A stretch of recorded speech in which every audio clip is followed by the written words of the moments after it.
Cette émission s'adresse à un public averti. Doc Mayou et José Arsenault. Au réseau Cogeco, vous écoutez Doc Mayou et José. Avec le Doc et José Arsenault.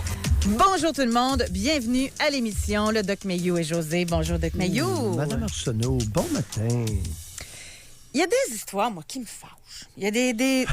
Non, mais c'est vrai, tu sais, ça me ramène à des histoires que j'ai déjà vues à quelque part aussi, puis... Tu sais, dans la vie, on peut comprendre qu'il y a des mauvais moments, tu t'en remets. Mais au niveau des priorités dans la vie des gens, là, me semble que quand t'as, je vais aller direct au but, que quand t'as un enfant, ta priorité, ça devrait être de viser qu'il naisse en santé, qu'il reste en santé. Puis le reste, évidemment, qu'il soit épanoui, etc. là. Mais l'histoire de ce matin qui inspire notre sujet, c'est l'histoire d'une femme qui a perdu la garde de son enfant pour consommation abusive de cannabis. Et le juge Jérôme Frappier en est venu à la conclusion que la mère démontre que sa consommation prime l'intérêt de l'enfant. C'est ça qui me fâche.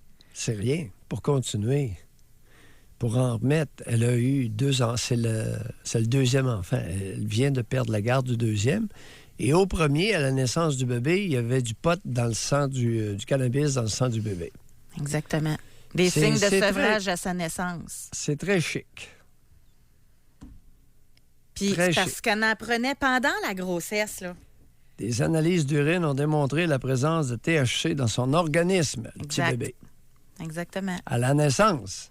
Fait qu'elle a poté tous les jours. Elle a poté les derniers jours de la grossesse. Après la naissance, le père a arrêté de prendre de la drogue, mais elle a continué d'en prendre. Mm. On parle de quoi? De 6 joints de mémoire, là, à peu près, par jour? 2 joints. Elle a dit fumer 2 joints par jour. Elle a réduit sa consommation de 5 à 6 joints par jour. Moi, c'est ça que j'ai dans l'article du journal Le Soleil. Ah, OK. Ben, il y a des variantes entre les 2 articles. La mère n'a jamais cessé ou même réduit sa consommation de 5 à 6 joints par jour, et ce, même durant la grossesse, malgré la recommandation contraire de son médecin. Parce qu'elle a plaidé, c'est légal, le pot. Elle est allée dire ça. Ben oui, mais ton enfant, lui, pendant que ce soit légal ou pas, il s'en foutu, lui. Bon. Alors, pour ceux qui sont scandalisés de la décision du juge, là, je vais vous faire un parallèle avec l'alcool. Qu'est-ce qu'on fait quand une mère est alcoolique? On lui laisse les bébés? Hein? Qu'est-ce qu'on fait à un alcoolique qui n'est pas capable de se retenir de boire au volant? On le sac en prison. Mais là, vous m'interpellez sur quelque chose. Pensez-vous qu'il y a du monde qui sont scandalisés de la décision? Oh, ben oui. Ben oui, puis elle l'a dit elle-même, c'est légal. Non, mais elle essaie de se défendre, là, mais je peux pas croire que dans la population, il y a du monde qui sont contre cette décision-là. Non, elle se défend pas, elle se justifie. Oui, bien, OK. Mais je pense pas que dans la population, les gens soient contre, là. Mais on va...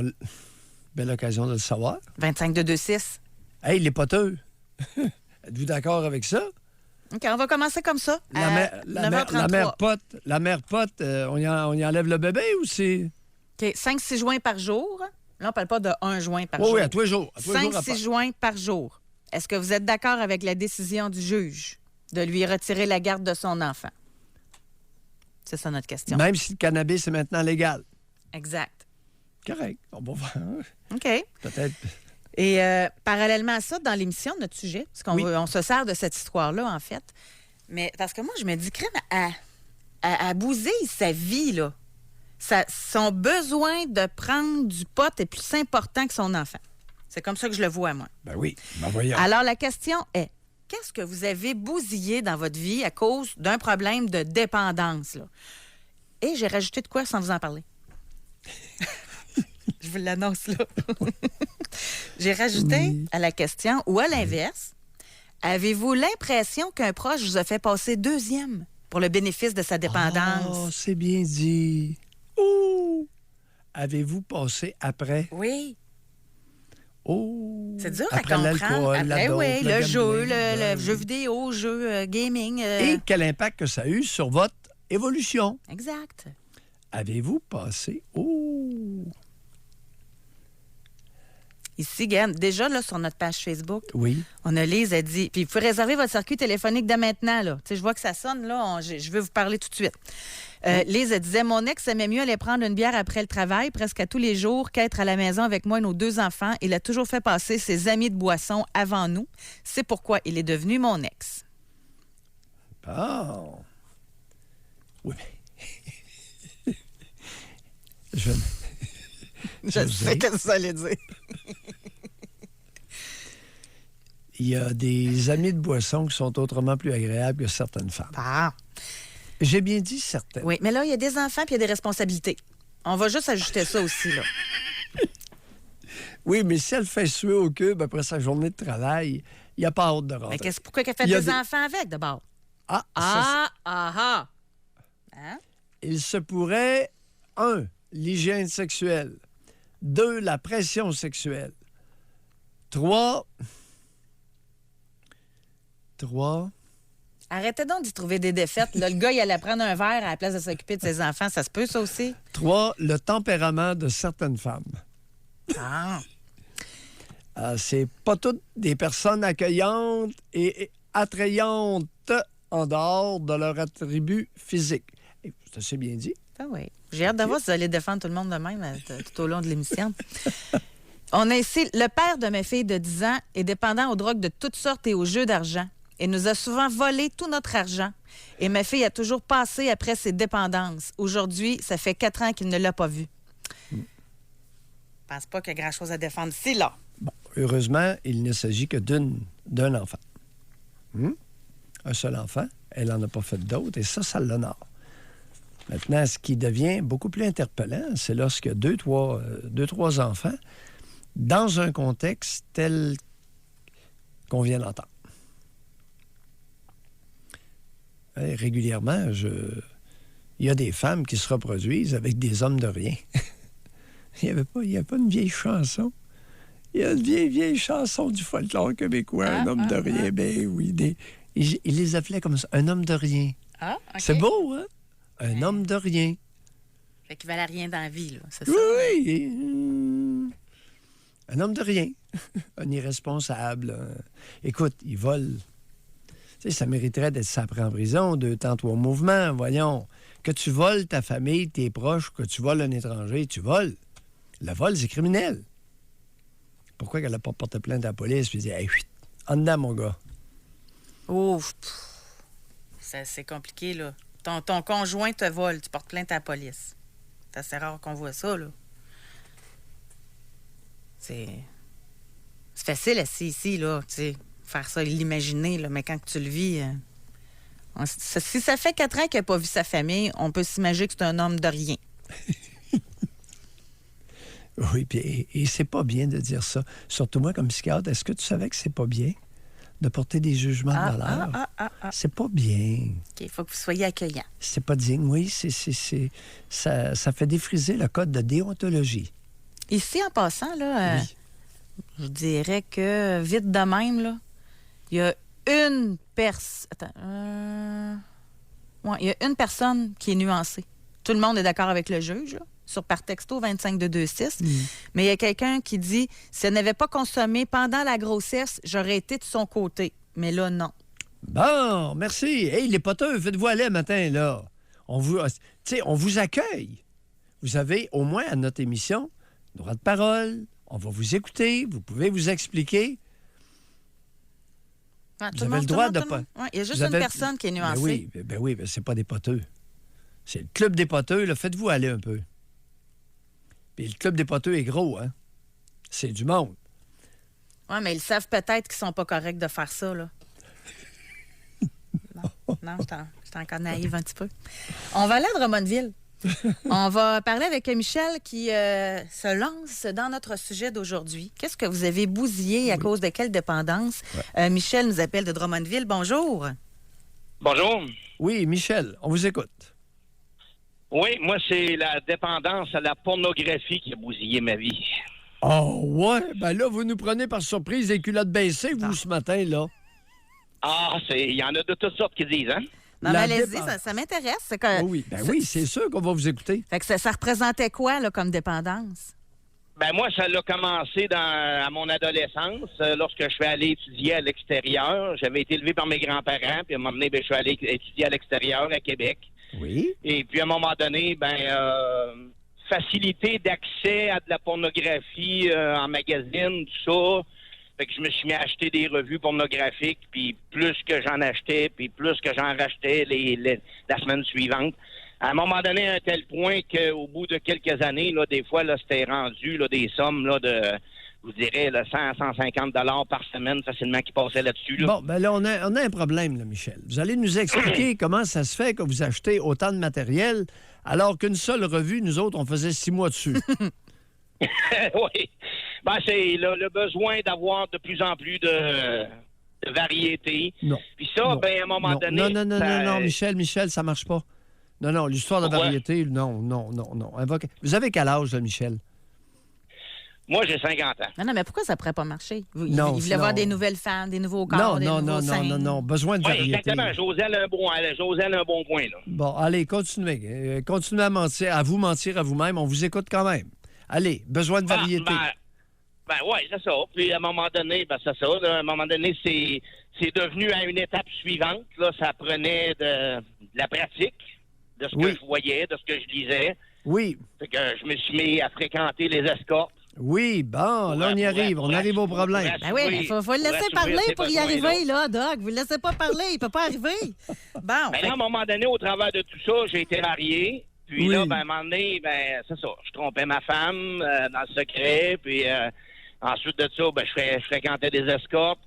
Puis à un moment donné, veux pas, ça se répertoriait sur la sexualité à la maison.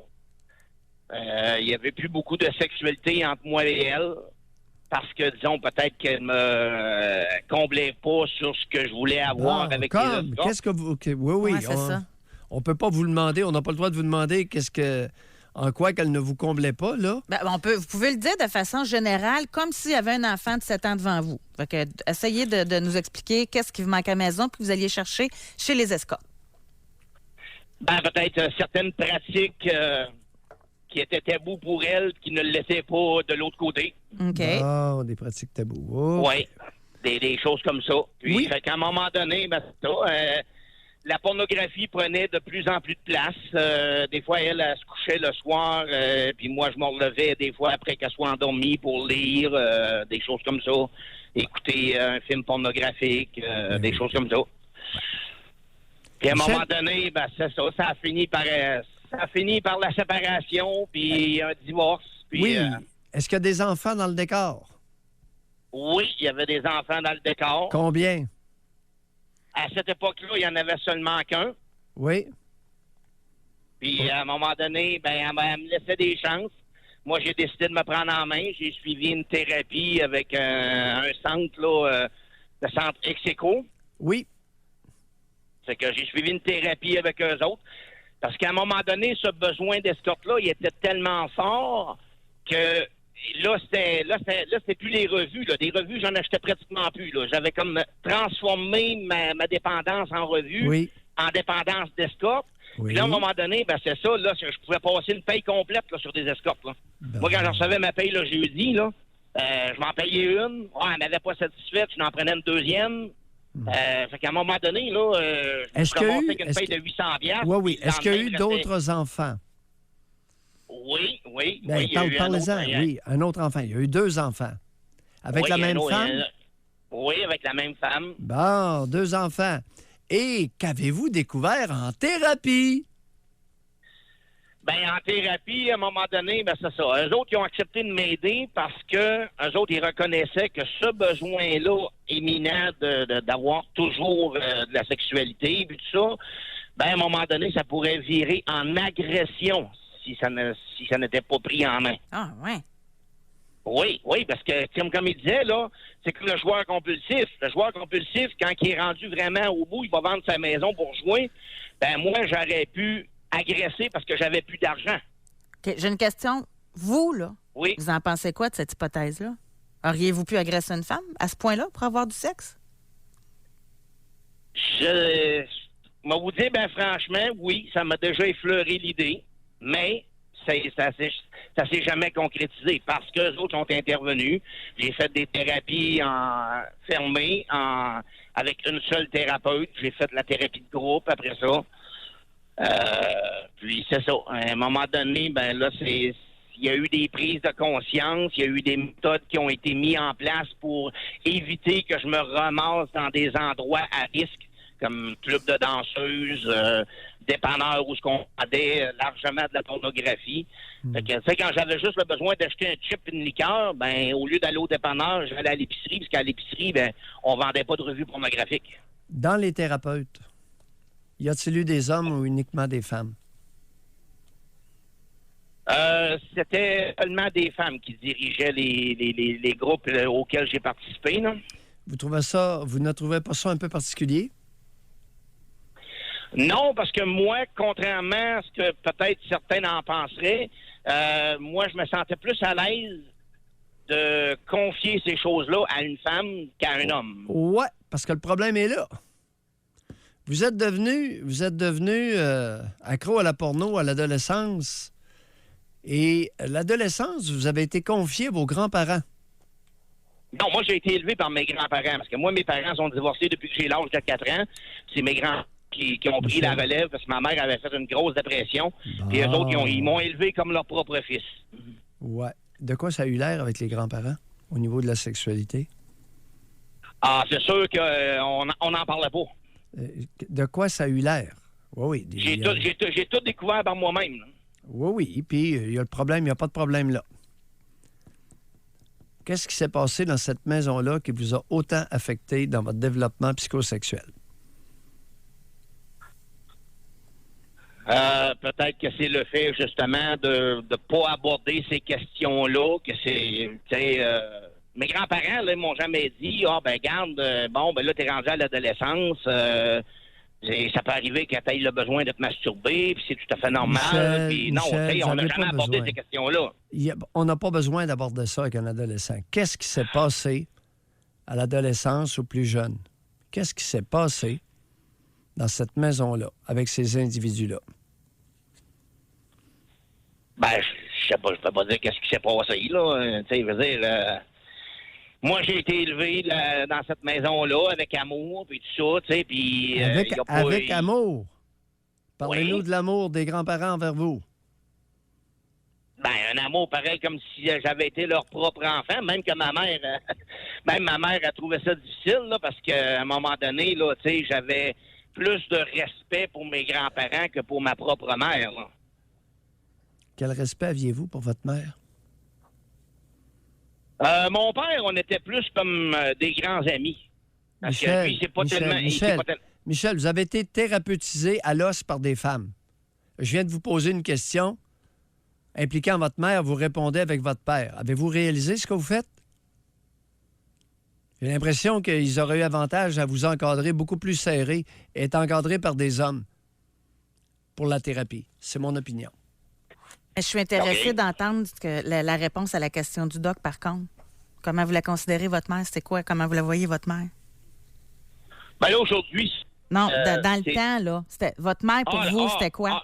Dans le temps, moi, je veux dire, ma mère, tu sais, je l'envoyais promener, puis j'avais pas de respect pour elle du tout, puis c'est peut-être parce que intérieurement, je lui en voulais de ne pas m'avoir élevé, de pas m'avoir, tu sais, pris en main. Elle faisait quoi dans la vie, votre mère?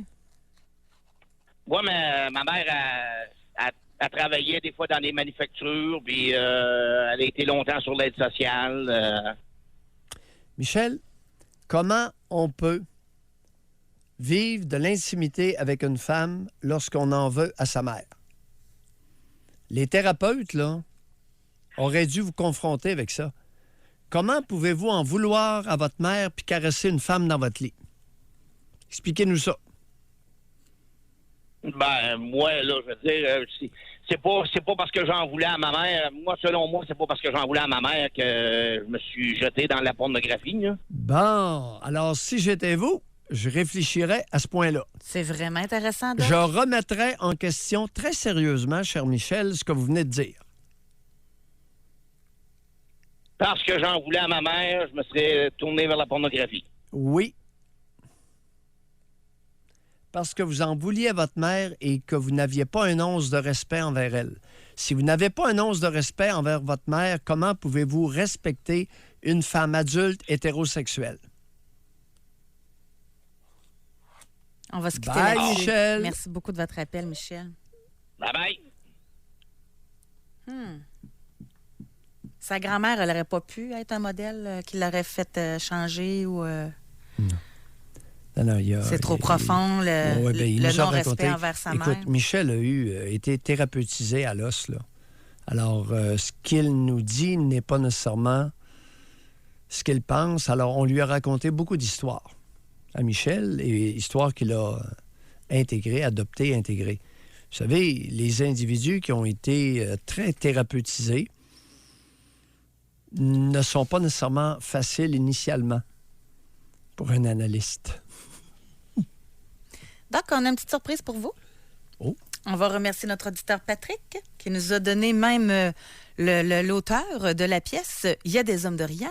C'est Oscar Tifo. Il y a des hommes de rien qui rentrent puis qui rentrent. Il y a des hommes de rien qui rentrent puis ça me fait rien. Il y a des hommes de rien qui rentrent puis qui rentrent. Il y a des hommes de rien qui rentrent, ça me fait rien. Ah oui, Ah oui, Oh! Ça, je la connais finalement, la chanson, mais ça ne me tenait pas quand vous en parliez, c'est bon. Des années quoi, 40, 50? Ça s'appelle Le Rapide Blanc, la au Rapide chanson. Blanc. Oui, au C'est Rapide Blanc. ça, exact. Oh, dans le temps que les hommes allaient d'un chantier et faisaient la drave le printemps. Mon père a fait ça. Après la saison de bûchage, il allait draver parce qu'il y a beaucoup de rivières au Québec qui servaient à draver les bio pour les emmener au moulin. Eh ben, Ouais. Donc, on a pris Le beaucoup de Rapide Blanc. retard, mais ça valait la peine vraiment, là, surtout d'arriver à une conclusion que même l'auditeur ne s'attendait pas. On va aller à la pause. le contraire de ce que Exact. l'auditeur croyait. Exact. Maintenant, peut-être l'auditeur a-t-il raison? On va aller à la pause. Vous pouvez réserver votre circuit téléphonique. D'ailleurs, on a Mathias qui est en ligne pour nous parler. Qu'est-ce que vous avez bousillé dans votre vie à cause d'une dépendance qui était plus fort que le reste? Ou encore, est-ce que vous en avez été la victime? Êtes-vous passé deuxième? Parce que la dépendance d'un proche passait en premier. Jusqu'à 11h, au réseau Cogeco. Doc Mayou. Doc Mayou et José. Et José Arsenault. Avec le Doc et José Arsenault. Que c'est intéressant, Doc Mayou! Vous savez qu'avec l'auditeur Michel, merci beaucoup de votre Oui. candeur, Oui. d'avoir pris la peine de téléphoner pour dire que vous, c'est la pornographie, les escortes qui ont bousillé votre vie. Et Doc Mayou, vous l'avez amené à la fin, on ne répétera pas toute l'intervention, mais vous l'amenez amené à la fin à réfléchir au fait que le non-respect qu'il avait envers sa mère, Oui. c'est peut-être ça qui a fait qu'il n'avait pas aucune envie d'intimité sexuelle avec une femme autre qu'escorte, là. Bon. Peut-être que sa mère, sa génitrice, n'était pas respectable. C'était une femme de rien. Peut-être. Mais peut-être que les grands-parents en ont profité pour dénigrer la génitrice. Tu me suis-tu? OK. C'est parce que c'était ça ma question. Parce que la grand-mère avait de la fine, mais elle pouvait être fine puis dénigrer sa mère. Oui. Fait que ça Afin de- renforçait en plus le irrespect. Et quelle serait sa motivation? Ben, qu'il l'aime plus elle que sa mère. Oui, pour garder Tipit dans son giron. Exact. J'ai un petit message pour vous. Oui. Je viens de comprendre ce qui arrive à mon beau-fils.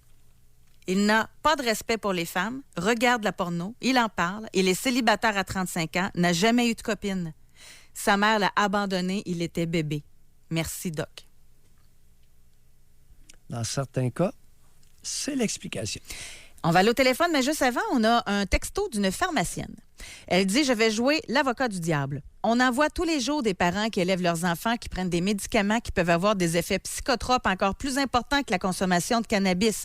Ça prend du Prozac pour l'anxiété, 5 à 6 activants par jour pour les crises. L'hydromorphe contient 12 mg BID. Là, c'est toute technique pour moi. 2 fois par jour, oui. OK, avec prégabaline Oui, Lyrica. pour leur fibromyalgie, du trazodone, kétiapine, zopiclone, hey, vous êtes bon pour retenir tout ça, de l'élavil pour les migraines et alouettes. Oui. Et eux, ils sont aptes à s'occuper de leurs enfants, puis on n'en fait pas de cas. J'en fais des cas quand c'est une de mes clientes. Écoutez, il m'est arrivé régulièrement, dans ma pratique de psychiatre, de faire des ménages de médicaments. Parce que la somme de médicaments utilisés n'était pas compatible avec les fonctions de l'individu. OK. Et ça implique le rôle de mère. Puis elle dit, le cannabis a des propriétés pharmacologiques aussi et un potentiel d'abus de dépendance pas mal moins élevé que plusieurs médicaments d'ordonnance. Je ne me prononce pas sur le cas, mais on a un gros problème de société, à mon avis. Ouh, ça... Écoutez, respectueusement dit, j'ai déjà affirmé, la Québécoise mange de la pilule. Mais merci. Et merci à la pharmacienne. Ouais. Ben oui, écoute, je suis dans le domaine. Ouais. Oui. Les hommes se droguent plus, les femmes mangent plus de pilules. Et la pharmacienne va être tout à fait d'accord avec moi. On s'en va à Gatineau, on va parler avec Laurence. Bonjour, Laurence. Allô? Laurence. Oui, ben c'est ça. Moi, dans le fond, je vous appelle parce que c'est mon père qui était, qui est encore alcoolique. Mhm. Fait que c'est ça. Quand je vous disais si ça a eu des répercussions sur nous et tout ça, moi, ça me touchait beaucoup là. Oui. Mon père, c'est ça. Dans le fond, il buvait, il a bu moi, j'ai pas de souvenir vraiment de lui à jeun là. Fait que c'était vraiment un très gros problème d'alcool. Là. Mes parents se sont séparés, j'avais 7 ans à peu près. À cause de ça, fait que- Laurence? À cause de l'alcoolisme? Oui. Ouais, à cause de ça. Ben, en tout cas, de ce que ma mère dit là, c'est clairement à cause de ça. Non, on prendra pas ce que votre mère dit. Non, On va prendre... Quel âge avez-vous, Laurence? 29. Bon, vous avez observé quoi? De quoi vous avez été témoin? Vous aviez 7 ans lors de la séparation. Alors, qu'est-ce Ouais. qui se passait dans la cabane? Ce que je me souviens, c'est que ça chicanait beaucoup. Oui. Ou que mon père dormait dans le sous-sol avec des bières autour de lui. Ça, je me souviens de ça. Oui.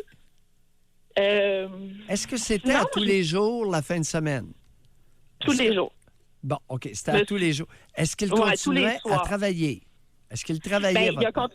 Il a travaillé, dans le fond, quand ils se sont séparés, là, il venait de perdre la maison, perdre la voiture parce qu'il était endormi au volant à cause qu'il était chaud. Fait que non, c'est ça, il a arrêté de travailler quand j'étais toute petite. Là, ouais. OK, non.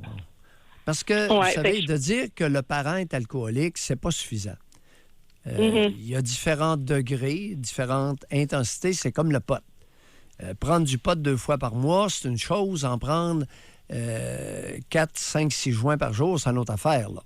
Et la même chose avec l'alcool. Alors oui, vous avez été témoin, peu importe de ce que dit votre mère, là, vous avez été témoin de la misère familiale engendrée directement par l'abus d'alcool de votre père. Il a perdu son permis de conduire, il a perdu sa job, il a perdu la maison. Aïe, aïe, Ouais. aïe, aïe, Il aïe, a aïe. été par la suite, en tout cas, moi, je l'ai comme un peu perdu de vue. Au début, on allait passer des fins de semaine chez lui, là, une fin de semaine sur 2, admettons, mon frère et moi. Oui. Puis, je me souviens qu'il fallait vraiment que je surveille. Tu sais, je me couchais après lui. Ben, de toute façon, lui, il se couchait pas, il finissait par tomber. Là. Fait que j'attendais qu'il tombe pour être sûr d'éteindre ses cigarettes là, avant. Aïe, Ah qu'il- non, là, c'est pas drôle. Là. Ça a été quoi les Ouais. répercussions dans votre vie à vous, Laurence? Ben, je suis encore là-dedans. Je sais pas trop. Tu sais, il a quitté ma vie. J'avais à peu près 14-15 ans. Là, j'ai décidé que je voulais plus le voir se terminer. De toute façon, il était jamais en état là, Oui. de nous voir. Fait que Oui. ça a été terminé. Puis quand j'ai eu 18 ans, il m'a rappelé. Puis il a dit, bon, j'ai arrêté de boire. J'aimerais ça te voir, tout ça. Fait que j'ai accepté à ce moment-là. On s'est vu peut-être une fois par année pendant quelques années, là, jusqu'à ce que je sache que finalement, là, il n'avait pas arrêté pantoute. Là, il continuait à perdre du logement puis à se faire sortir de partout. Fait que je me souviens de couper les Aïe, aïe, aïe, aïe. Et là, à l'heure Ouais. actuelle, les dernières nouvelles, là, vous avez 29 ans. Aux dernières nouvelles, là, est-ce qu'il rôde encore ou... Ben, moi, je suis plus dans la même ville que lui, là, c'est une bonne chose, mais je pense qu'il est en état d'itinérance en ce moment, là. Je sais pas vraiment. La Fait que déchéance c'est ça, humaine. je sais pas à quel point ça m'a touchée. Tu sais, c'est souvent, je me demande, tu sais, à quel point, tu sais, je me sens coupable facilement. Fait que, tu sais, je me dis, puis là, j'ai 4 enfants maintenant. Puis, je suis une bonne mère, là, tu sais. Puis, même à ça, je me sens souvent coupable pour plein de trucs qui n'ont pas vraiment de rapport. Fait que, tu sais, je me demande si ça n'aurait pas un lien avec ça, là. Attendez, on mettra pas tout sur le dos du bonhomme. On va aller chercher la bonne femme. Ouais, j'en doute pas. Coupable sur tout, là. Et vous savez, le père alcoolique, ça marque une fille. Maintenant, le trauma infligé par un parent est souvent en lien avec l'influence de l'autre parent. La sévérité du trauma n'est pas in abstracto, n'est pas sans être influencée. Parlez-nous un peu de votre mère, juste pour le fun. On va vous taquiner un petit peu. Ben, ma mère, elle a fait ce qu'elle a pu, j'imagine. Non, mais là, Laurence, parlez-nous d'elle. Quel genre de personne Ben, c'est? c'est une personne anxieuse. Bon. Ouais, c'est une personne difficile à vivre, je dirais. Oui, sur quel point? Quelques exemples. Ben, c'est ça, son anxiété, elle n'a pas confiance en elle. Laurence, elle n'a pas été capable de travailler. Oui, bon. Elle n'a jamais travaillé? Ben, elle travaillait et elle perdait ses jobs tout le temps. Oh non. Vous n'êtes pas sérieuse. Pourquoi qu'elle perdait ses jobs? Je sais pas. C'est toujours. J'ai quelque chose à vous suggérer. Jeune, Laurence, oui. c'est parce qu'elle était trop aimable. Je vous le dis. Elle perdait ses jobs, elle était trop aimable. Non, au contraire, là, il y avait tout le temps une rébellion quelconque. Elle se chicanait avec le boss. Il y avait toujours quelque chose. Mais c'est sûr qu'aujourd'hui, quand je repense à ça, au début, c'était la colère. Ben, la colère, je pensais surtout, c'est de la faute à mon père, peu importe. Puis c'est vrai que maintenant, puis à force aussi de vous écouter, tout ça, je me rends compte que il y a des choses, maintenant je suis mère, puis il y a des choses que je ferais différemment d'elle, c'est sûr. J'avais pas de raison à 7-8 ans d'être seule avec cet homme-là. Elle savait l'état dans lequel il était. Fait que je comprends pas pourquoi j'ai été exposée à ça autant. Merci. Et je me dis, elle avait comme une... Oui. Ouais. Elle avait comme... Oui, vous une pouvez... responsabilité de me protéger qu'elle a comme pas fait, je pense. Oh! Hé, Laurence, quelle est son implication dans votre vie familiale à l'heure actuelle auprès des enfants? Il y en a 4, là. Oui. Elle les connaît, elle les voit, par contre, elle n'est jamais responsable d'eux. Merci. J'adore, Laurence. Merci beaucoup, Laurence, de nous avoir parlé. Ça fait plaisir. Merci beaucoup. Merci. Au revoir. Bye-bye. José, Oui? on lâche pas. Hey, On va les avoir, les Anglais. On va aller à la pause, Doc Mayou. Continuez de nous texter, continuez. On va revenir là-dessus avec Mathias, d'ailleurs, au retour. Mais là, il y a plein de monde qui sont interpellés par ce que vous avez dit. L'homme qui ne respecte pas sa mère, comment peut-il respecter sa femme au lit, entre autres? Là? Oh! Il y a plein de textos en lien avec ça. Et Mathias a utilisé beaucoup les sites porno, fait qu'on va pouvoir le ramener en sujet grâce à lui au retour de la pause. Doc Mayou et José Arsenault. Avec le Doc et José Arsenault. Au réseau Cogeco. On veut savoir aujourd'hui, qu'est-ce que vous avez bousillé dans votre vie à cause d'une dépendance? Ou encore, avez-vous l'impression d'être passé deuxième à cause de la dépendance d'un proche? On va parler avec Mathias. Bonjour, bienvenue dans l'émission, Mathias. Allô, allô? Oui. Mathias. Oui, ben là, c'est ça. Moi, j'ai une grosse dépendance à la pornographie en ligne sur Internet. Oui. Moi, c'est ça, dans le fond, ça marchait avec des tokens. Ça marchait avec quoi? Ben, on achète de l'argent virtuel sur le site, puis dans le fond, tu envoies l'argent, puis elle fait ce que toi, tu veux faire avec l'argent, dans le fond. Je donne un exemple, mettons 10 tokens, ben, elle te monte tes fesses. Fait que moi, ben, je mettais de l'argent pas mal là-dedans. J'avais une femme, puis c'est ça, là, ma femme, ben, à un moment donné, elle a découvert qu'il manquait pas mal d'argent dans le compte conjoint. Moi, je disais que, tu sais, c'était les factures et tout, puis à un moment donné, ben, c'est ça, elle m'a pris à me masturber sur ce site-là. Puis, elle a rien dit sur le moment, mais après ça, c'est ça, elle a fait ses recherches, là, elle a regardé sur quoi que j'allais, puis tout, puis elle a mis un terme à notre relation. Puis, le pire là-dedans, c'est que ça m'a même pas dérangé. Ben oui. Parce que... On vous comprend. Vous préfériez vous masturber que plutôt d'avoir de l'intimité sexuelle avec elle. Ben, c'est pas que je voulais Maintenant- pas d'intimité sexuelle avec elle, c'est que... Moi, j'aime les femmes cochonnes. Ben oui, ben oui, Elle, ben oui. Elle faisait rien de cochon. Ben oui, ben oui, ben oui. Ben oui, quoi? Ben oui, c'est ma femme. Votre mère. L'idée de faire vie commune avec sa mère, Mathias. C'est pas ma mère. Ben oui. Aidez-le un peu, là, Doc. Non, Ouais. non, écoute, ça fait assez longtemps qu'il se zigonne, là. Je pense que c'est le temps qu'il se fasse aller les neurones un peu. Il est où le problème, Mathias? Ben, c'est ça. C'est que ma femme était pas cochonne, elle me satisfaisait pas. Bon, ben, qu'est-ce que vous faisiez là? On se couche chaque soir aux côtés d'une femme qui est incompatible sexuellement. De toute beauté. Ben, à un moment donné, mais je pense qu'elle réalisait pas mes fantasmes. Oui. Bon. Quel âge avez-vous, Mathias? 32 ans. 32? Oui. Et vous avez fait vie commune avec cette femme-là combien d'années? 4 ans. 4 ans. Avec enfant ou sans enfant? Sans enfant. Bon. Ouf! On l'a échappé belle. Pourquoi? Est-ce qu'elle voulait avoir des enfants avec vous? Elle m'en a parlé, mais... Oui, elle en a parlé. C'est ça. Puis là, c'est quoi actuellement? Est-ce que vous avez encore autant d'intérêt pour les sites porno, Mathias? Moi, je fréquente les bars. Et... Tu sais, je l'ai pas trompé. Je suis pas un gars qui trompe ma femme. Les Non, femmes, regardez, mais- Mathias, regardez, une femme, là, c'est pas un chien. OK, on va commencer avec l'ABC. Oui. Une femme, c'est pas un chien. Donc, ma femme, là, ça n'existe plus, ça. Ça ne vous appartient pas. C'est vrai. Hein? Oui. Oui. On ramasse pas une femme comme on ramasse un chien au SPCA, là. Avez-vous déjà eu une compagne de vie? C'est quoi ça? Bien oui, c'est quoi ça? Alors, allez découvrir, puis la prochaine fois, quand vous aurez découvert ce qu'est une compagne de vie, à ce moment-là, vous nous rappelez. Bye, bon. Mathias. Bye-bye. Merci. C'est quoi ça, une compagne de vie? C'est ça. C'est pas ma femme.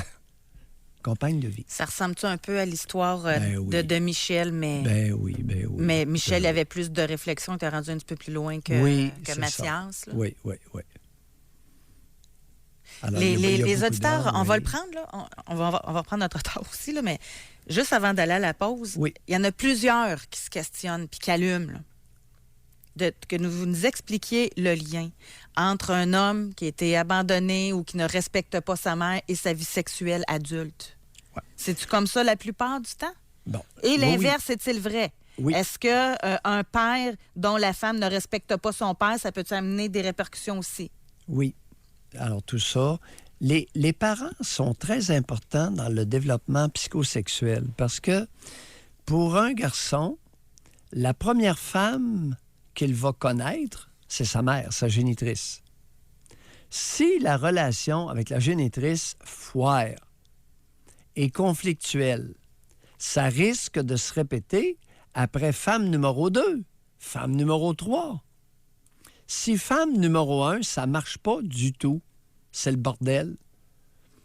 C'est un rapport dominant-dominé, c'est un rapport écrasant, c'est un rapport hostile envers le masculin.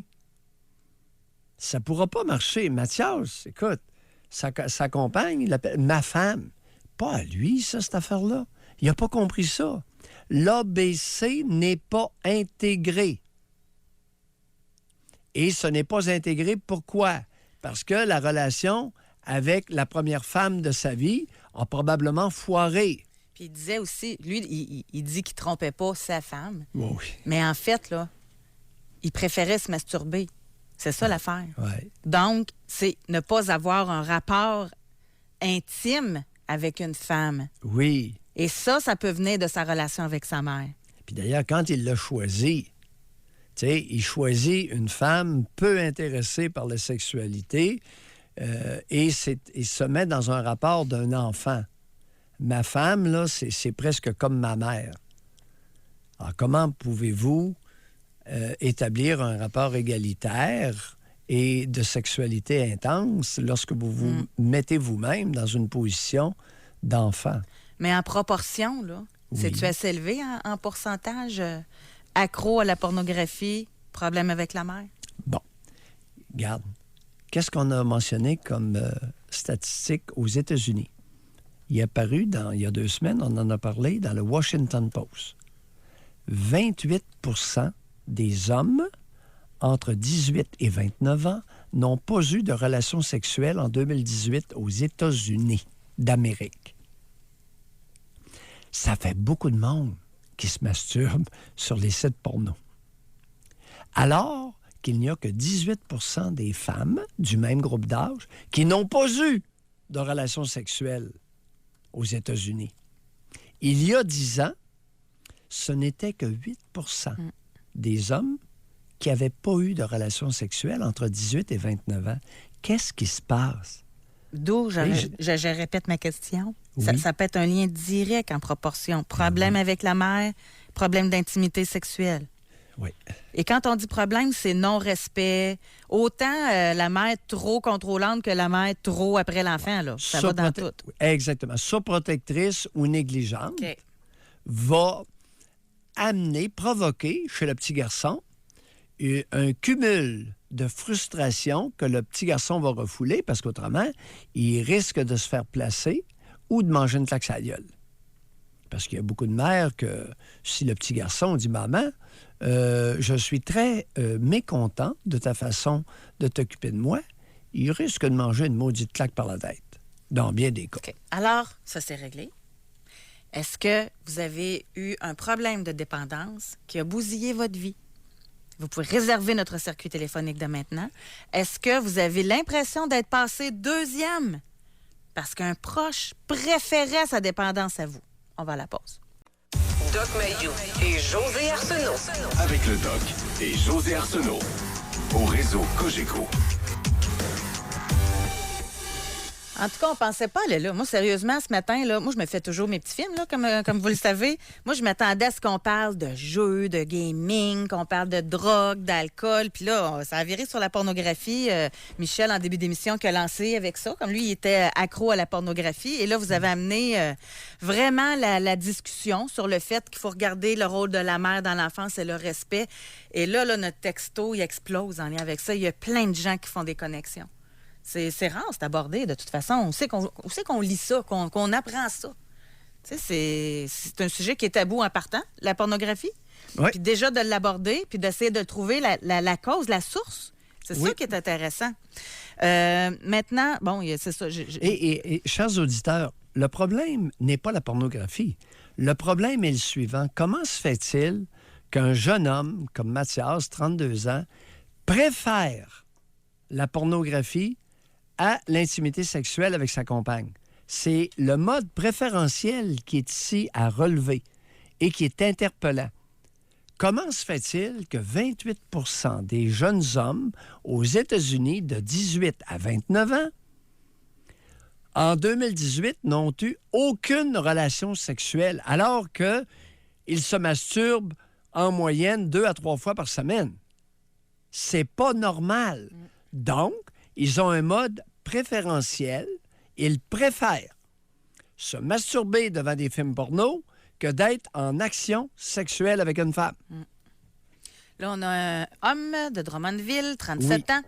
Et dis-moi, c'est mon ex qui avait une dépendance. Elle prenait 2 bouteilles de vin par jour, du mercredi au dimanche. Aussi, quand elle buvait, elle me traitait de tous les noms. Moi, je prends pas d'alcool. Elle disait que c'était moi qui avais un trouble avec l'alcool.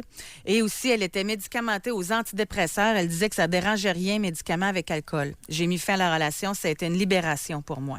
Relation de 2 ans. Avec enfant? Ah, c'est une relation de 2 ans. Alors, merci, cher auditeur. C'est la grosse mode. 1 à 2 bouteilles de vin par jour par femme en âge de se reproduire du mercredi au dimanche. C'est fréquent. Et en plus, elles prennent des pilules supposément parce qu'elles sont déprimées. S'il vous plaît, chers médecins, demandez toujours aux femmes que vous voyez combien de bouteilles de vin elles achètent par semaine. Il y a des médecins qui sont à l'écoute, là, qui sont dans leur auto et qui nous écoutent à l'heure actuelle. Ils sont en déplacement entre 2 endroits, où ils sont au bureau, ils sont à l'hôpital. S'il vous plaît, demandez toujours aux femmes leur consommation d'alcool avant de leur donner des antidépresseurs. Et continuez à leur demander combien de bouteilles de vin par semaine elles calent avec vos médicaments. Il n'y a pas un antidépresseur. En pourcentage. Oui. Le nombre de femmes qui vont dire la vérité à cette question, ça va être quoi? Bien, ça dépend de la confiance dans le médecin et de l'accueil. Je dois vous révéler bien humblement que c'est rare qu'une femme va me mentir. Elle va minimiser un peu. Bon, elle va dire, j'en prends 3 verres par soir. Mais elle vide. Puis là, je leur demande, est-ce qu'il vous arrive de vider la bouteille? Oui. Est-ce qu'il vous arrive de vider la bouteille plus souvent que d'en laisser dedans? Oui. Bon, on arrête là. L'entonnoir. T'sais, oui. José, il y a une délicatesse à y avoir avec nos patients. Bon, on le sait comment vous êtes délicat. Hein? Hey, Dans votre bureau, je suis sûre. Dans votre bureau, je suis certaine. avec une amie comme José, je n'ai pas besoin d'ennemis. Bon. Mais c'est vrai que dans mon... Ah, je suis certaine Dans mon bureau, je suis plus délicat Mais que... c'est pas pareil, là. qu'en ondes. C'est Oui. ça. On a un message d'une femme. Elle dit, je suis justement là-dedans. Mon homme est accro à son jeu sur son sel. Il est toujours dessus. C'est rendu qu'il va aux toilettes très souvent juste pour jouer dessus. Un pipi se finit par prendre 1 heure aux toilettes. Bon, un jeu de quoi? Oui. Ben, c'est ça, oui, il y c'est a un jeu des de hommes. quoi, là, madame? Êtes-vous Bon. sûre que c'est un jeu? Bon, madame, Ou des au lieu d'attaquer le cellulaire puis le jeu, demandez-vous. Vous pouvez vous interroger, puis probablement que ça n'a rien à voir avec vous, là. Il y a des jeunes hommes, il y a beaucoup de jeunes hommes, des adolescents et des jeunes hommes qui sont vraiment accrochés aux jeux vidéo. Maintenant, lorsqu'il y a de l'intimité entre vous deux, est-ce que l'intimité est agréable, so-so ou carrément désagréable? Parce que il y a toujours le phénomène de déplacement. Ah, mais ça doit être tannant. L'individu... Même si c'est agréable, là. Si le gars, il passe son temps à ses jeux au lieu de participer À quoi? au plaisir familial. Je dis pas de la vaisselle, là. Non, mais- Tantôt, t'as entendu, ça vient pas de moi. T'as entendu, c'est Laurence qui nous a parlé de sa mère qui était... Oui, c'est Laurence qui nous a parlé de sa mère qui se chicanait avec tout le monde. Pas capable de garder un job. Il y a des femmes détestables, José. C'est rare. Ouh. Non, OK. Fait que se remettre en Alors, question avant. Oui, se remettre en question. Est-ce que je lui donne le goût de passer des moments familiaux? Bon, est-ce OK. qu'il a... Est-ce que mon conjoint, mon compagnon de vie, a un problème qui précède notre relation, qui était là avant notre relation? Elle répond, elle dit, vu qu'il est toujours sur son sel, ben il n'y a plus d'attirance. La relation s'en va sur le déclin. C'est en train de se terminer. Et il y a des raisons. Est-ce que c'est un échappatoire, son jeu, ou c'est une dépendance qu'il avait avant de vous rencontrer? C'est important de préciser ça, là. Ouais. On ne fera pas une grande enquête jobidon, là, si ce n'est de se demander, est-ce que son problème était là avant moi ou est là depuis moi? Ou était là et continue? On va à la pause. On veut vous parler, réserver votre circuit téléphonique. Je trouve ça tellement intéressant aujourd'hui. L'émission, c'est incroyable. Grâce à vos appels, grâce à vos textos, merci beaucoup. Oui. Et grâce à votre candeur, on apprend plein de Oui, choses ben- aujourd'hui. Alors, est-ce que vous avez bousillé votre vie à cause d'une dépendance ou au contraire, à l'inverse, là, il y a un proche qui choisissait sa dépendance à votre déprimant? Avez-vous eu détriment? Est-ce que vous aviez l'impression de passer deuxième? Doc Mayou et José Avec Doc Mayou et José Arsenault. au réseau Cogeco. Il y a plein de gens qui allument, Doc. Alors, À la question, qu'est-ce que vous avez bousillé dans votre vie à cause d'une dépendance? Avec ce que vous avez expliqué concernant la pornographie versus le rôle de la mère Ouais. dans l'enfance. ben oui. On a quelqu'un qui nous a écrit pour nous dire « Mon conjoint a commencé à être vrai dans l'intimité sexuelle avec moi et de ne plus avoir accès à la pornographie lorsque sa mère contrôlante est morte. » Ça se peut-tu, ça? Libéré de l'emprise de sa mère, il Oui, s'épanouit ben oui, au lit? Ben oui, ben oui. Parce que rappelons-nous à quelle fréquence elle appelait. Rappelons-nous de son ingérence. Les maudites, elles appellent régulièrement. Puis je dis les maudites et les maudits, ils appellent à 8h30 le soir. Et ce que vous avez Ça crée dit, une tension, là, t'as même pas idée. ça Oui. vient de libérer aussi certaines femmes, dans le sens de cette femme de 41 ans.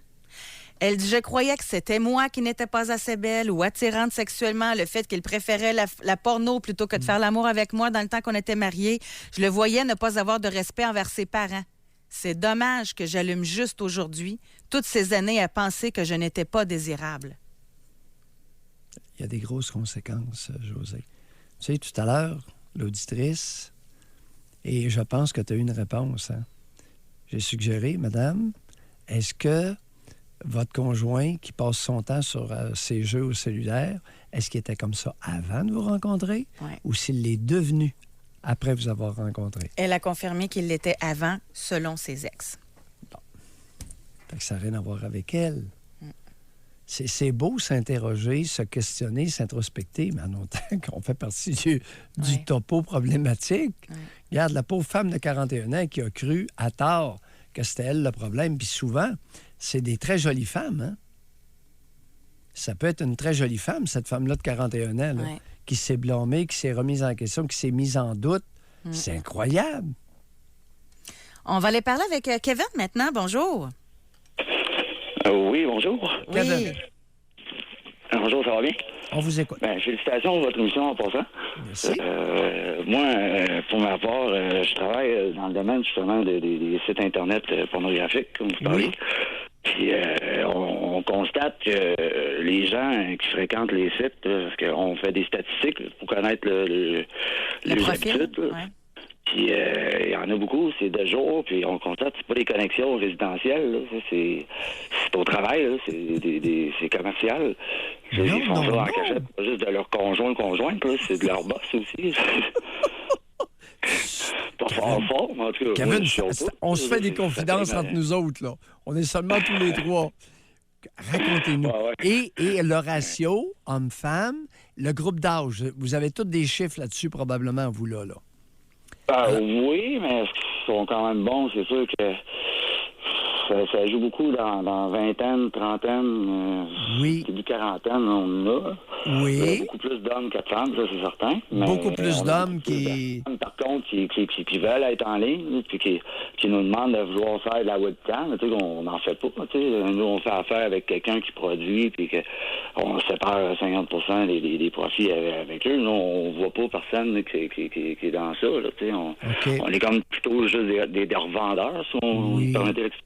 Oui. Vous êtes des entremetteurs. Puis en général, ils passent combien de temps par fois? Tu sais, par shot, là? C'est... Ça doit pas être long, surtout si c'est au travail. 10 minutes à une demi-heure, à 1 heure, max. 10 minutes à une demi-heure, pour la plupart? Il y en a qui des petites vites, puis il y en a qui t'offrent. Mais moi, avant de parler de vous, là, parce que vous appelez pour parler de vous, là, mais Kevin, moi, ça m'intrigue. C'est sûr que je suis une femme, je peux pas le comprendre, là, j'imagine. C'est quoi le thrill de faire ça au travail? Le monde, ils font ça à cachette, ils vont où? Ils vont aux toilettes et ils checkent ça vite, puis c'est ton petit cellulaire, tu vois tout un petit... Il y en a qui sont dans des bureaux fermés, il y en a qui sont pas qui sont à l'abri des regards, c'est sûrement, là. Oui. C'est pas sur des téléphones portatifs, là, via des applications, là, sont vraiment sur des postes d'ordinateur. OK. Eh bien. Alors, vous, maintenant, quelle dépendance avez-vous eue puis qui a bousillé une partie de votre vie? Ben, moi, c'est plutôt mon ex-conjointe qui a eu une dépendance. Ben, plutôt sûrement de l'avoir encore. Là. Ça fait quand même une couple d'années. Puis, dans le fond, moi, elle s'est servie de moi pour sortir d'un conjoint avec qui elle était 2 ans de temps, puis qu'elle était en consommation avec, là. Puis, quand j'ai appris ça, quand on s'est séparés, je veux dire que ça mène à la morale, là. Juste le fait de savoir qu'elle avait été consommée en cachette pendant que j'étais parti travailler, là, ça a commencé à me mettre dépressif, puis j'en ai perdu 2 jobs, là, que je travaillais avec le public. Elle se droguait avec quoi? Dans d'autres domaines. Kevin. Puis, j'étais... Moi, un de mes boss, il me disait... Kevin. Plus productif, là. Kevin, OK. Kevin, écoutez un petit peu. Elle se droguait à quoi? La freebase qu'ils appellent, là, c'est de la cocaïne qui est comme purifiée comme le crack, mais c'est différent, je crois, à cause de la façon qu'ils purifient ça. Attendez, mon Kevin. Vous avez quel âge, Kevin? Maintenant, j'ai 38 ans. C'est arrivé quand j'avais 30 ans. Oui, c'est arrivé il y a 8 ans. Vous aviez 30 ans à l'époque. Ouais. Et vous l'aviez rencontrée où, cette femme-là? J'avais rencontré dans les événements, je travaillais justement dans le domaine du spectacle. Et,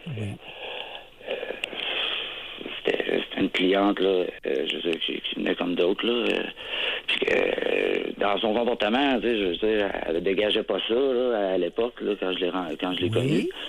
Puis, Parlez-nous d'elle, l'attrait. Parlez-nous de. Elle m'avait dit qu'elle se réservait pour quelqu'un. Je me suis dit, hey, wow, Kevin, oui. Parlez-nous de son attrait.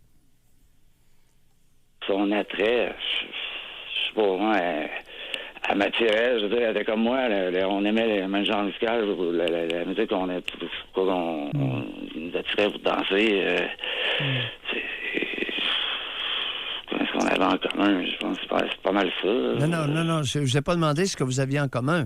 C'est jusqu'où cette femme-là vous attirait par rapport à d'autres femmes?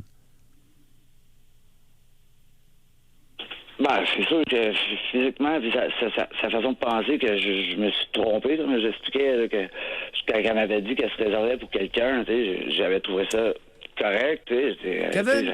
Elle m'a averti, tu sais. Kevin, vous êtes pas tellement proche de ce qui se passe en dedans de vous comme homme. Est-ce que c'est possible? Ça se pourrait bien. Vous savez, bien distinguer l'attrait sexuel de la personnalité de la femme, des habitudes de vie. Comment se fait-il que vous soyez un peu brouillon dans tout ça? L'êtes-vous encore à 38 ans? Ben, je suis encore célibataire. Je me suis jamais recasé vraiment depuis. Je pense que vous faites bien à 38 ans. Vous faites bien parce que je ne sais pas pourquoi vous êtes un peu tout mêlé là-dedans, là. J'ai jamais vraiment été en relation longue durée avec quelqu'un dans la vie en général. Là. Quand je regarde ça dans le passé... Parlez-nous un peu de vos parents. Parlez quelques minutes sur vos parents. Ouais, j'ai été élevé par ma mère seule, monoparentale, mais qui a fait les deux jobs. Là. Même à la fête des pères, je faisais une carte. Pardon? Elle, c'est plus tard, à l'âge de 16 ans, qu'elle a rencontré quelqu'un, puis qu'elle a quelqu'un dans sa vie depuis. Ça fait 21 ans. Là, j'ai une mauvaise nouvelle pour vous, Kevin, ce matin. Ouais. Vous avez été élevé par votre mère, par votre génitrice, et je pense qu'elle n'a pas fait ni l'une ni l'autre des deux jobs. Ah, ben non, vous serez surpris. Sérieusement, là, non. Moi, j'ai un TDAH assez sévère, puis j'en valais 10 quand j'étais jeune. Je peux vous dire qu'elle a travaillé fort. Ouais. Ça là-dessus, je peux vous le dire. On va arrêter ça, là, OK? On Bye, va aller à la pause. Merci beaucoup, Kevin, de votre appel. Il est 10h43. On va aller à la pause. Il y a un texto qu'on vient tout juste de recevoir de Homme 41. Puis je pense qu'en 2019, il n'est pas le seul à vivre ça. On va en parler au retour. Vous pouvez réserver votre circuit téléphonique. Qu'est-ce que vous avez bousillé dans votre vie à cause d'une dépendance? Ou à l'inverse, est-ce que vous avez l'impression d'avoir passé deuxième à cause de la dépendance d'un proche? Doc Mayou et José Arsenault. Le Doc Mayou et José, c'est le Doc et José. Au réseau Cogeco. Avant de lire le texto de Homme 41 ans tel que annoncé, parce que notre sujet d'aujourd'hui, c'est qu'est-ce que vous avez bousillé dans votre vie à cause d'une dépendance ou encore êtes-vous passé deuxième à cause de la dépendance d'un proche? Ça paraît qu'on a beaucoup de nouveaux auditeurs. Parce qu'on a reçu beaucoup de textos nous demandant... Tantôt, on a eu c'est Mathias. Oui. Il parlait de sa conjointe en disant « ma femme ». Puis là, vous y êtes un petit peu tombé dessus à cause de ça. Puis là, plein de textos disant « mais pourquoi qu'on peut pas dire ça? Qu'est-ce qu'on dit à la place? » Bon, c'est une expression d'appropriation animale qui est largement cautionnée par notre société. Alors, ma femme, c'est une expression d'appropriation. Mais on peut dire mon mari, ça c'est correct. Ben oui. Mais c'est ça qui est dur à comprendre. Mon mari ou ma femme? Non, ma femme, non. Ma femme, l'équivalent serait mon homme. Puis mon homme, là, ça veut pas dire du tout ma femme. Alors, une femme qui dirait mon homme, vous la reprendriez pareillement? Non, pas du tout. Ça n'a pas la même connotation. C'est que une femme qui dit de son conjoint, de son compagnon, mon homme, c'est généralement très admiratif. Oui. Mathias, quand il disait ma femme, ça ressemble plus à un bêlement d'appropriation. Quelqu'un pourrait dire ma conjointe. Ben oui, mon épouse. Mon épouse. S'ils sont mariés, conjointe. Ma si- compagne, Ben mon oui, ami, Mon ami. mon amoureuse. Ah oui, ma copine. Mais pas ma Yamine. femme. Ben, ma femme, là, ça fait appropriation fido solide. OK. Homme 41. Oui, En couple depuis 17 ans, 2 enfants, 8 ans et 10 ans. oui, Ma conjointe est toujours branchée à sa tablette. oui. Elle se lève, écoute des films en se préparant le matin, le dîner, le midi, en Oui. arrivant le soir. Mes enfants sont en colère contre elle car elle est présente physiquement, mais pas mentalement. Elle a toujours été froide et égoïste sans le savoir ou sans méchanceté. Déficit d'attention, je vais la laisser dans l'année qui s'en vient. Raison, enfant agressif envers elle-même si je la défends et la supporte. C'est comme si je gérais 3 enfants avec elle, qui est peu autonome, pas d'intimité. Elle me dénigre toujours, me draine vers le bas. Elle gagne plus cher que moi et je ne sais pas où l'argent va. Donc, plus rien ne marche à cause de sa dépendance ou sa fuite vers l'informatique et la tablette. Et en tout cas, bref, elle est brillante, mais elle n'est pas là. Ben, écoutez, le problème n'est pas la tablette, là. Le problème est qu'elle est froide, égoïste, et elle n'est pas une bonne compagne de vie au quotidien. Elle écœure tout le monde. C'est ce qu'on comprend, respectueusement dit. Les enfants sont en colère, le bonhomme est frustré, c'est une enfant Non, mais elle va intime, pas sûre. bien. Elle va pas bien, par exemple. Ben oui, là. Tu sais, bon. quand tu es tout le temps sur ta tablette, au lieu de t'occuper de tes enfants ou que tu es froide tout le temps, il y a de quoi qui marche pas, là. Non, mais ça n'a jamais marché. Est-ce qu'elle était comme OK. ça Moi, je vais avant vous la reprendre naissance? sur quelque chose. M'excuse, là. Si ça avait été un homme là, qui avait écrit pour parler de sa femme, tu sais, vous auriez dit, ben, peut-être que c'était le contraire. Là, vous avez dit, peut-être que l'homme a des raisons de ne pas être avec la femme. La femme a peut-être un mauvais caractère. La femme a peut-être si. Là, vous dites pas ça pour l'homme. C'est peut-être lui aussi que ça ne tente pas d'être avec lui. Non, elle s'occupe pas plus des enfants, José. Alors oui, Un morceau de robot pour vous. Bon point. Si c'était juste lui, ça aurait été une chose. Mais là, les Exactement. enfants, en plus... Ben oui, écoute, des hommes crétins, des hommes de rien. On va les appeler comme ça. Ouais, on a une toute Dans la qui est prête chanson. à ce sujet-là. Dans la chanson du Rapide Blanc. Des hommes de rien au Québec. Voyons, depuis 1940 ou 50, il y a une chanson du Rapide Blanc qu'on avait joué plus tôt. Et qu'on nous refait. Qui rentre puis qui rentre, y a des hommes de rien qui rentrent puis ça me fait rien. Y a des hommes de rien qui rentrent puis qui rentrent, y a des hommes de rien qui rentrent, ça me fait rien. Ah oui, Après qu'il a eu entré, ah oui, Vois-tu, on a toujours reconnu au Québec des hommes de rien. Il y a aussi un pourcentage de femmes de rien. Mais ça se dit moins, c'est ça. Bien, ça ne se disait pas. Et je sais, j'ai assez fait de radio pour savoir que ça ne se disait pas. Ici, on a quelqu'un, sa génitrice Oui? est accro au maquillage, chirurgie esthétique, vouloir avoir l'air jeune. Non seulement sa petite personne passait toujours en premier, Ben moi, oui. je n'étais même pas en deuxième, mais 5, 6e, bien loin dans sa liste de priorités. Je n'ai plus de contact avec elle. C'est une coquille vide. Mais là, j'aimerais ça savoir si c'est une femme ou un homme qui écrit. Peu importe. Une femme de rien, ça n'est un exemple. Effectivement, et les femmes de rien, souvent se garochent de façon excessive sur les chirurgies plastiques, botox, cossins du genre. Ben oui. Et là, on a Mais- quelqu'un qui s'inquiète. Je m'excuse, je vais vite parce qu'il Oui. était 54. Là. Oui. Homme 32. Je consomme beaucoup de cannabis, 4-6 joints par jour, tous les jours, du lever au coucher. J'ai une belle petite famille que j'adore, un bon travail, un gros terrain en campagne. Bref, ça m'a jamais rien fait perdre. Je suis ce qu'on appelle un consommateur fonctionnel. Mais, à force, j'ai peur de trop m'enfoncer et de perdre ma vie au complet. Ma conjointe connaît ma consommation et je ne consomme jamais en présence des enfants, de son enfant. Bon. Et prudence, mon ami, ça pourrait être le début de la fin. Et vous ne savez pas quand est-ce que le glas va sonner. Ouais. En apparence, vois-tu, tout tient, mais ça tient par des ficelles. Parce que la phrase est importante, là. J'ai peur de trop m'enfoncer et de perdre ma vie au complet. Ça veut dire qu'il y a des petites cloches là, qui commencent à allumer, Et peut-être. oui, Là. oui, il ne pourra pas continuer comme ça indéfiniment. Là. Ouh.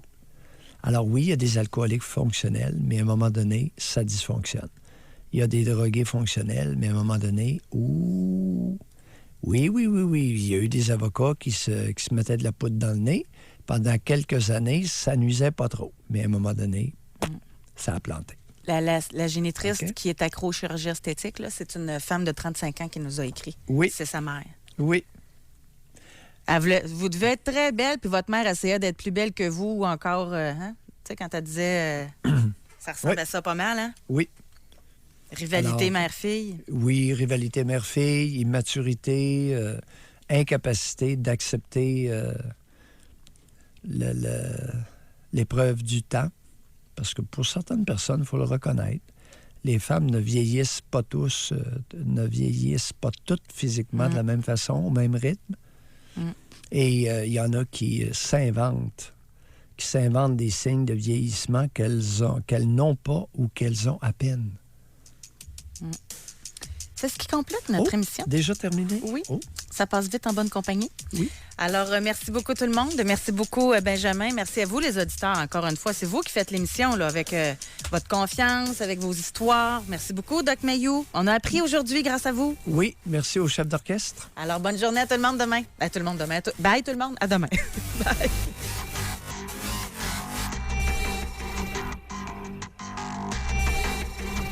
Doc Mayou et José. Soyez là demain, 9h30, pour une autre édition du Doc Mayou et José. Au réseau Cogeco.